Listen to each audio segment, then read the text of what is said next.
Hello friends, આજે આપણે બનાવીશું ચણા મેથીનું અથાણું. આ અથાણું બનાવીને તમે 1 વર્ષ માટે સ્ટોર કરી શકો છો. તો હવે આપણે અથાણા બનાવવાની શરૂઆત કરીએ. એના માટે આપણે સૌથી પહેલાં 1 કપ ચણા લઈશું અને 1 કપ મેથીને આપણે 4 થી 5 કલાક માટે પલાળી રાખીશું. ત્યાર પછી એમાંથી પાણી કાઢી અને એક દુપટ્ટામાં આ રીતે આપણે ચણા અને મેથીને 2 કલાક માટે રહેવા દઈશું. 2 કલાક પંખા નીચે જ આપણે એને રાખવાના છે. ત્યાર પછી આપણા ચણા અને મેથી સરસ ડ્રાય થઈ ગયા છે. તમે જોઈ શકો છો એમાં બિલકુલ પાણી નથી. હવે આપણે એક પેન લઈશું અને આ પેનમાં 1/3 કપ મેથીના કુરિયા લઈશું અને 1/4 કપ રાઈના કુરિયા લઈશું.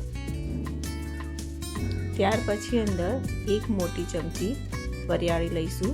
વરિયાળીથી અથાણાનો ટેસ્ટ ખૂબ જ સરસ આવે છે.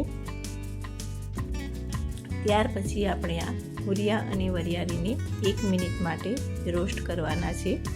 આપણે એને વધારે શેકવાના નથી, ફક્ત 1 મિનિટ માટે જ એને રોસ્ટ કરવાનું છે. ત્યાર પછી ગેસ બંધ કરી એને એક પ્લેટમાં કાઢી લઈશું અને ઠંડુ થવા દઈશું. ત્યાર પછી આપણે એ જ પેનમાં 2 મોટી ચમચી મીઠું લઈશું અને મીઠાને આપણે 1 થી 2 મિનિટ માટે શેકી લઈશું. મીઠું શેકવાથી આપણે અથાણામાં પાણી છૂટું પડતું નથી, એટલે તમે પણ જ્યારે અથાણું બનાવો ત્યારે મીઠું શેકીને જ અંદર નાખશો તો અથાણું સરસ થશે. હવે મીઠાને પણ આપણે એક પ્લેટમાં કાઢી લઈશું. ત્યાર પછી એક મિક્સર જારમાં આપણે જે કુરિયા શેક્યા છે એ ઠંડા થઈ ગયા છે. એને આપણે અધકચરા ક્રશ કરવાના છે. આનો આપણે પાવડર બનાવવાનો નથી, ફક્ત એને અધકચરા જ કરવાના છે.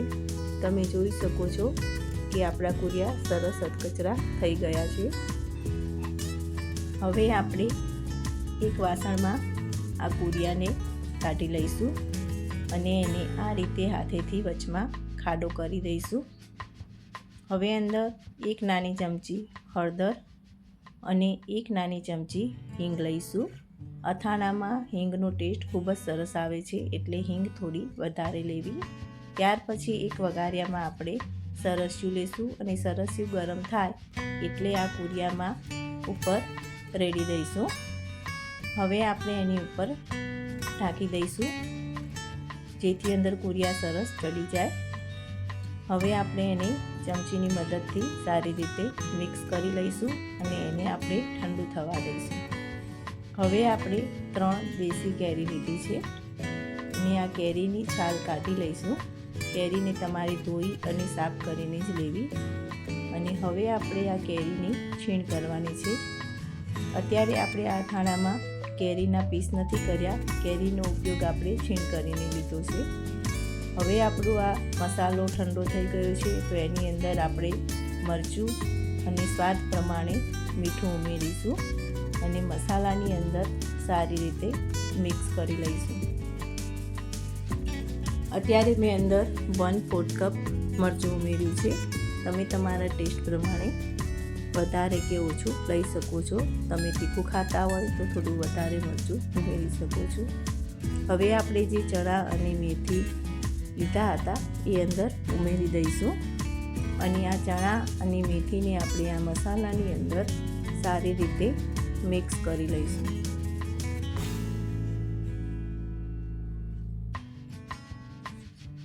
ચણા અને મેથી સરસ રીતે મિક્સ થઈ જાય પછી આપણે જે કેરીની છીણ કરી છે એ ઉમેરીશું અને આ કેરીને પણ અંદર સરસ રીતે મિક્સ કરી લેવાની છે. આમાં આપણે ચણા કે મેથીને ખાટા પાણીમાં પલાળવાની કોઈ જરૂર નથી. આપણે જે કેરીની છીણ કરી છે એના લીધે ચણા અને મેથીમાં ખટાશ આવી જશે અને અથાણું આપણું સરસ થશે. હવે આને આપણે 6 કલાક માટે રહેવા દઈશું. ત્યાર પછી 6 થી 7 કલાક પછી એક તપેલીમાં તેલ ગરમ કરીશું અને તેલમાં ધુમાડા નીકળે ત્યાં સુધી ગરમ કરવાનું છે અને પછી તેલને આપણે ઠંડુ થવા દેવાનું છે. હવે આપણે એક કોરી બરણીમાં જે અથાણું છે એને આવી રીતે દબાવીને ભરી દઈશું અને તેલ ઠંડુ થઈ ગયા પછી એ તેલને આપણે ઉપર ઉમેરી દઈશું. આ તેલને આપણે અથાણાથી ડૂબાડૂબ રાખવાનું છે અને સાઈડમાં રહેલો જે અથાણાનો મસાલો હોય એ બધો તમારે ટીશ્યુ પેપરથી નીકાળી દેવું, એટલે આપણું અથાણું બિલકુલ બગડે નહીં. જો તમને આ અથાણાની રેસીપી ગમી હોય તો લાઈક, શેર અને સબસ્ક્રાઈબ ચોક્કસથી કરજો.